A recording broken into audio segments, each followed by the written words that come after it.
when he poured that liquor all over her head? Where was this noise and promised demonstrations when we learned of the mother who boiled stones for her children to eat?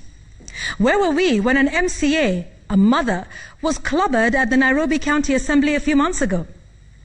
Did we hear the widespread condemnations from these leaders when mothers and their children slept outside in the cold during a pandemic in the state-sanctioned Kariobangi evictions that had been halted by the courts?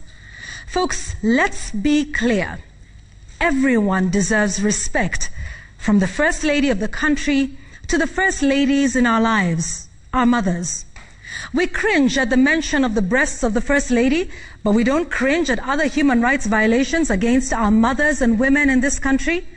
We cringe at those words, but don't cringe at a country that for 7 years now has not been able to pass the gender rule. We cringe at Oscar Sudi, yet some among us use the phrase "ukona umama" as an insult. We cringe at this insult to the First Lady, yet we are the first to make jokes about single mothers and pass judgment on their parenting, think less of children brought up by single mothers. Correct me if I'm wrong, but isn't the First Lady a single mother too, raising her children following the death of her husband? How many times have we heard things like "pesa si ya mama yako" or "this and that si ya mama yako"? You see, I have to wonder if the outrage by all and sundry is really just about being seen to be on the right side politically, or if it's because we really value and care for the women and mothers in this country. Don't get me wrong. Respect is key. Decorum is important, in our politics as in life in general. If we'd have drawn the red line on such behavior collectively as a society, Oscar Sudi and all others would not have had the audacity to make those remarks and still refuse to apologize.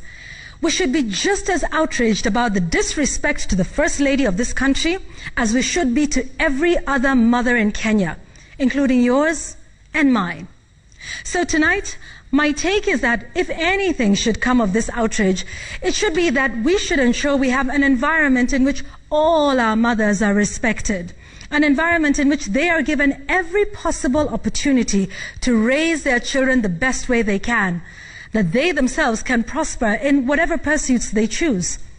Anything less is just meaningless hot air.